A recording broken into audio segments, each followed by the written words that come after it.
అందరికీ శనార్థులు రాయమలు రా టాపిక్స్ ఇవాళ మనం మాట్లాడుకునే మాట ఏంటంటే గత కొన్ని రోజుల సంది సోషల్ మీడియాలో బాగా ట్రోలింగ్ కు గురైతున్నటువంటి దగ్ లైఫ్ ముచ్చటకొద్దాం. కమల్ హాసన్ సార్ ఉన్నాడు. ఆయన వచ్చినది పర్పస్ ఏంది? ఆయన ఒక 60-70 దాటి ఉంటాడు, 60 దాటి ఉంటాడేమో. ఆయన వచ్చిన పర్పస్ ఏంది? దగ్ లైఫ్ సినిమా మణిరత్నం గారి డైరెక్షన్లో చాలా కాలం తర్వాత ప్రతిష్టాత్మకంగా పాన్ ఇండియా లెవెల్లో ఈ సినిమా రాబోతున్నది. కథ బాగున్నది. ఈయనతోని వర్క్ చేయటం సుమారు ఒక 15 ఏళ్ళ తర్వాత 20 ఏళ్ళ తర్వాత చేస్తున్నా అద్భుతంగా ఉన్నది. ఆ అనుభవం చాలా గొప్పగా ఉన్నది అని ఏదైనా చెప్పుకోవాలి కదా. సినిమా గురించి, డైరెక్టర్ గురించి, మ్యూజిక్ గురించి, రైటర్ల గురించి ఏదో ఒకటి ఉంటుంది. 1,00,000 క్రాఫ్ట్లు ఉంటాయి కదా. 24 క్రాఫ్ట్లలో ఏదో ఒకటి చెప్పుకోవచ్చు. అది చెప్పకుండా తమిళం నుంచి కన్నడం పుట్టిందని గెలికిండు. ఎవరిని? కన్నడిగలని గెలికిండు. నీ సినిమాకు అవసరమా? అక్కడ ఉన్నది ఎవరు? కన్నడ సూపర్ స్టార్ అయినటువంటి శివరాజ్ కుమార్ అని ఉన్నాడు. ఇక సార్ ముంగట పట్టుకొని ఎవడు అడిగిండు నిన్ను? అసలు నువ్వు ఇంత గొప్ప నటునివే, ఎన్నో విలక్షణమైనటువంటి పాత్రలు వేసినవే. ఇన్ని పాత్రలు వేయాలంటే నువ్వు సమాజాన్ని ఎంతో కొంత చదివితేనే కదా, అందులో నుంచి పుట్టిన పాత్రలే కదా ఇవన్నీ.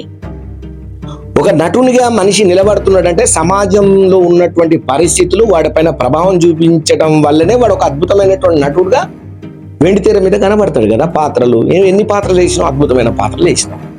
నటుల్లో నిన్ను మించినోడు ఎవరు లేడు, నీకు నువ్వే సాటి.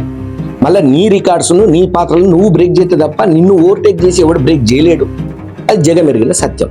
ఇక చివరాఖరికి ఏమైంది? తమిళం నుంచి కన్నడం పుట్టిందనే సరికల్లా కన్నడిగులు బగ్గుమని అన్నారు. ఫైరేళ్ళు గరాణ కచ్చిళ్ళు. అసలే కన్నడంలో భాష మీద పంచాయతీ జరుగుతున్నది.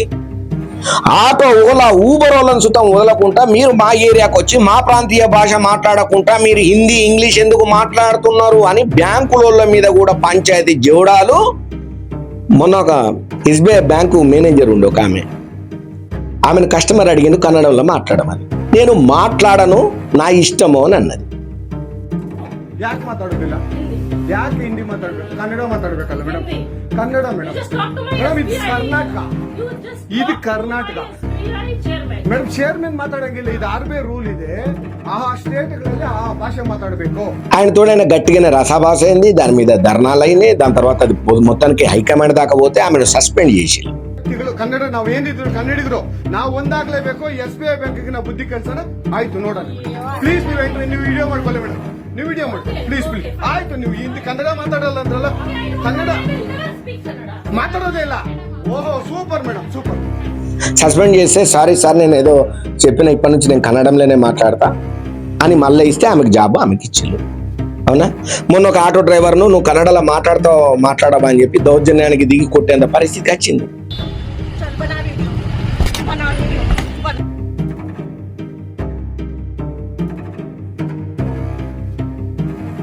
ఇప్పుడు స్టేట్స్ అన్ని ఎట్లా అయిపోయినాయనంటే, ఏ ఏరియాకి పోతే అక్కడ ఉండాలి, మనము ఉద్యోగం చేయాలి, అక్కడ బతకాలి అనుకున్నప్పుడు ఆ లోకల్ భాష ఏదైతే ప్రాంతీయ లాంగ్వేజ్ ఉంటుందో అది నేర్చుకోవాలనే కొత్త కాన్సెప్ట్ ఈ మధ్య కాలంలో స్టాలిన్ గారి పుణ్యం అంట బయటకు వచ్చింది. ఇంతకు ముందు ఎప్పటి నుంచో ఉన్నది.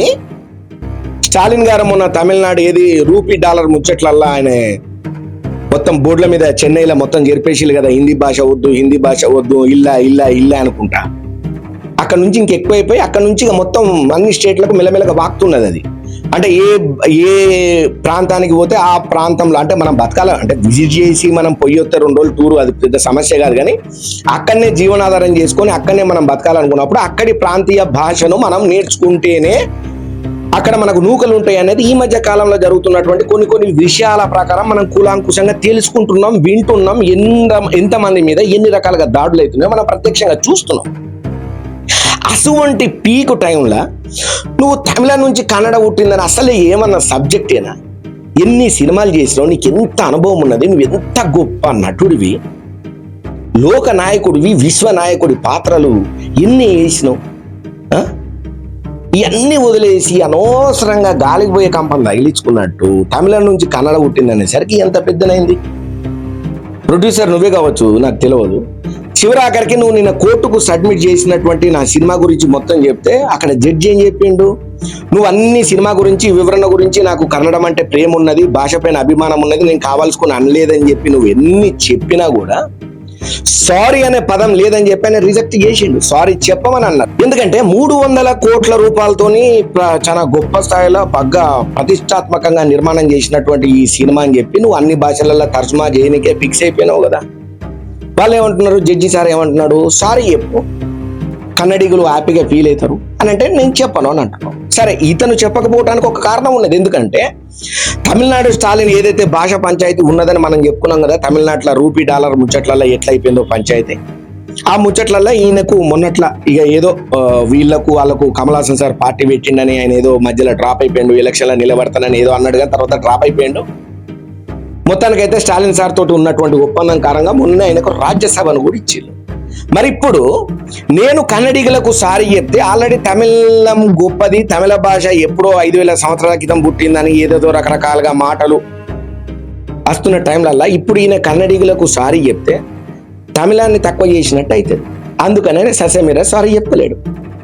చివరాఖరికి ఇంత పెద్ద చిట్టా తీసుకొని ఎవరు మన కమల్ హాసన్ సార్ కోర్టుకు సబ్మిట్ చేసిన, అయ్యా నేను ఇంత ఖర్చు పెట్టినా కన్నడం నువ్వు తప్పనలేదు, కన్నడ భాష అంటే నాకు ప్రేమ, అక్కడ నా అభిమానులు ఉన్నారు, నేను కన్నడ వాళ్ళను ప్రేమిస్తున్నా, నేను ఏదో క్యాజువల్గా మాట్లాడిన తప్ప అందులో పెద్ద తప్పు తీయాల్సింది ఏం లేదు, ఎన్ని ఇచ్చినా కూడా జడ్జి సార్ ఒకటే అన్నాడు, సారీ. ఏది మనం పుష్ప సినిమా చూసినాం కదా, గుండు సార్ అంటాడు, ఒకటి తక్కువైంది పుష్ప, ఒకటి తక్కువైంది అంటాడు కదా, ఆ ఒకటి ఏంటంటే గదే సార్ అనే పదము, ఇక్కడ సారీ అనే పదము మిస్ అయిందని చెప్పి గట్టిగా నడుతున్నాడు. సరే, ఓవరాల్ గా మనం చెప్పాలనుకున్నది ఏంటంటే ఏ ఒక్క ప్రొడ్యూసర్ కానీ ఏ ఒక్క నిర్మాణ సంస్థ కానీ ఎంత పెద్ద సినిమా బ్యానర్ అయినా సరే మీరు అద్భుతంగా కథనాలు తీసుకొని రచనలు చేసుకుంటా మల్లగులాలు పడుకుంటా ఏళ్ళకేళ్ళు సినిమా తీసుకుంటా పెద్దగా పాన్ ఇండియా లెవెల్లో అద్భుతంగా మీరు సినిమాలు చేస్తున్నారు, ఓకే 100% యాక్సెప్ట్. కానీ అది మీ వ్యక్తిగతమైనప్పటికీ మీరు సంతోషంగా ప్రొడ్యూసర్లు ఇండస్ట్రీలో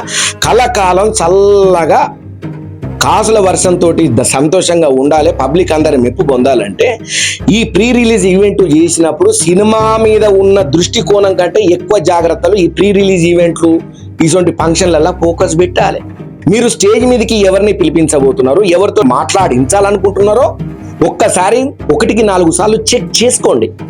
ఎందుకనంటే మీరు ఇన్ని కోట్ల సినిమా పెట్టి పాన్ ఇండియా లెవెల్లో ప్లాన్ చేసినా కూడా నాలాంటి తటబుక్ ఆర్టిస్ట్ ఎవడో వచ్చి తుప్పుకో అని ఒక మాట అంటాడు, మొత్తం బిస్కెట్ అవుతుంది, రావు కలెక్షన్లు, యాక్సెప్ట్ చేయరు. ఇప్పుడు ఏమైంది, కన్నడంలో సినిమా బ్యాన్ అయింది, ఆయన ఏమంటున్నాడు, నేను సారీ చెప్పాను, బ్యాన్ చేస్తే చేసుకుని అసలు నేను కన్నడలోనే రిలీజ్ చేయనని చెప్పి ఇంకా స్ట్రేట్గా చెప్పిండు కమల్ హాసన్ సార్. పోతుంది, అట్లనే పోతుంది. నేను చెప్పేది ఏంటంటే ఇప్పుడు ఆయన ప్రొడ్యూసర్ అని అంటున్నాడు, ఆయన ప్రొడ్యూసర్ కాబట్టి ఆయన పెద్ద ఓడిచేది ఏం లేదు, పోయేది ఏం లేదు, వదులుకుంటారు. కానీ అదే ప్లేస్లో వేరే ప్రొడ్యూసర్ ఉంటే వాని బాధ మనం చెప్పగలమా? ఎంత నష్టమవుతుంది. సినిమా పరిశ్రమ అంటేనే భాషలకు, ప్రాంతాలకు, దేశాలకు అతీతంగా వీళ్ళందరూ చూస్తుంటారు కదా. అన్ని భాషల వాళ్ళు సమానమే, అన్ని ప్రాంతాల వాళ్ళు మనమే. కళాకారులకు కులము మతం అనేది లేదు, సినిమా పరిశ్రమకు కులము మతము ప్రాంతం అనేది లేదు. అందరూ ఆదరణ చేయాలి, అందరూ చూడాలని అంటారు కదా. మరి అటువంటిప్పుడు అందరినీ గౌరవించేటట్టుగానే మీ మాటలు ఉండాలి. ఒకరిని ఎక్కువ ఒకరిని తక్కువ చేస్తే గితోటి బుర్రి కొట్టి బుట్టలు పడతారు, మీరు నడ్డి ఇరుగుతుంది. తర్వాత నెత్తి మీద గుడ్డు వేసుకొని ప్రొడ్యూసర్ కూర్చుంటాడు. ఎందుకు వచ్చింది, ఇది కూరకు వచ్చిందా బువ్వకు వచ్చిందా? అందుకనే ప్రొడ్యూసర్లారా దయచేసి మీ అందరికి చెప్తున్నాను, మీరు ప్రీ రిలీజ్ ఈవెంట్ పెట్టేటప్పుడు ఎవరు మాట్లాడతారు, ఏం మాట్లాడతారు, అక్కడ వేదిక మీద ఏం మాట్లాడతారో, మీరు ఏదైనా సినిమానో డైలాగో లేకపోతే ఏదైనా సీనో ఉంటే వర్క్ షాప్స్ అనేది చేస్తుంటారు కదా. అంటే షూటింగ్కి ఇంకో నెక్స్ట్ మంత్ పోతున్నామంటే వర్క్ షాప్స్ జరుగుతుంటాయి నెలలు కమానం. అంటే సాహస యాత్రలు, ప్రాక్టీస్లు, హీరో డైలాగులు, హీరోయిన్ డైలాగులు, యుద్ధ వీరుల ఇట్లాంటి జిమ్ముకులతో ఒకటి చేస్తుంటారు కదా ప్రాక్టీస్ రిహార్సల్స్. అవి కూడా ప్రీ రిలీజ్ ఈవెంట్లలో ఒక రిహార్సల్స్ వర్క్ షాప్ పెట్టి ఉంది. సార్ మీరు ఏం మాట్లాడతారు, ఓకే మీరు ఇది మాట్లాడతారా, ఓకే మీరు ఈ టాపిక్ మీద ఓకే ఇలా మాట్లాడండి, తప్పు ఒప్పులు సవరణ చెయ్యండి, ఇంక్లూడింగ్ యాంకర్ తో సహా. తల్లి మహాతల్లి, ఓ అన్న, తమ్ముడా, బిడ్డ, నువ్వేం మాట్లాడుతావు స్టేజ్ మీద, ఎక్కువ తక్కువ నరం లేని నాలుకకు పని చెప్పి ట్రోలింగ్ కు గురిగాకు, జాగ్రత్తగా మాట్లాడు, ఈ మాత్రమే మాట్లాడు, ఎక్స్ట్రా మాటలు మాట్లాడద్దు.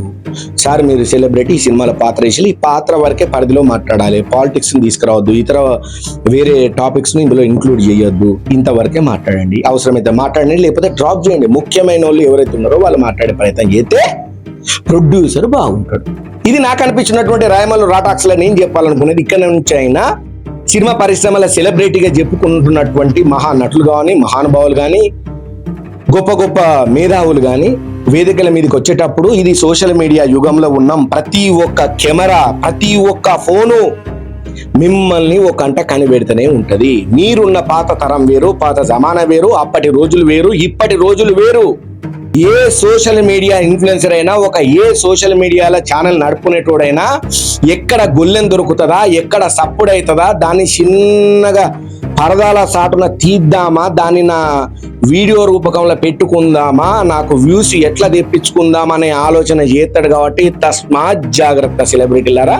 కృష్ణారామ అనుకుంటే సినిమాలు చేస్తారా, లేకపోతే మీ పాత సినిమాలు వేసుకొని చూస్తారో తెలియదు, కానీ వేదికల మీదకి బహిరంగ ప్రదేశాలలో వచ్చినప్పుడు ప్రతి ఒక్క ఫోను మీ మీద ఫోకస్ పెడుతుందని గుర్తుపెట్టుకోండి. సోషల్ మీడియా మీకోసం కాసు కూర్చున్నది అనేది మర్చిపోకండి.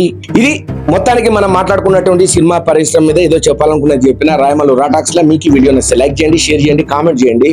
తప్పకుండా మీకు ఎన్ని శనార్థులు చెప్పినా మళ్ళా చెప్తున్నా, శనార్థులు తక్కువనే. మన ఛానల్ను ఆదరణ చేస్తున్నారు, సంతోషంగా మీరు మాకు సపోర్ట్ చేస్తున్నారు. మీ ఆశీర్వాదాలు ఆశీస్సులు ఎప్పుడు ఇట్లనే ఉండాలని మళ్ళొక పారు కోరుకుంటా. మీ రాయమల్లు శనార్థులు.